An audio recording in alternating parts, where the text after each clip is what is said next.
রমাদান যেমনি ভাবে আমাদেরকে আশাবাদী করে তোলে সম্মানিত দিনী ভাই এবং বোনেরা, এট দ্য সেম টাইম রমাদান কিন্তু আমাদের জন্য অনেক সতর্কতামূলক বাণী উপস্থাপন করে। মানে এটা যেমনি the month of hope, at the same time it is the month of warning. দুইটাই আছে আর কি, চেক এন্ড ব্যালেন্স। এটা যেমনি হোপ জায়গায়, আবার ওয়ার্নিংও আছে। সহিহ বুখারীর বর্ণনা, রাসূল সাল্লাল্লাহু আলাইহি ওয়াসাল্লাম বলেন, মান লাম ইয়াদা কাওলা যুরি ওয়াল আমালা বিহি ফালাইসা লিল্লাহি হাজাতুন আন ইয়াদা তাআমাহু ওয়া শারাবাহু।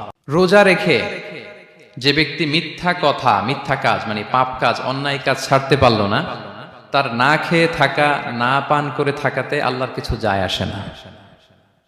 তার ওই রোজার আল্লাহর কোনো প্রয়োজন নাই। এটা জাস্ট উপোস, এটা জাস্ট অনাহার, জাস্ট আমি পানি খাইনি, আমি খাবার দাবার গ্রহণ করিনি, দ্যাটস ইট, এতটুকুই।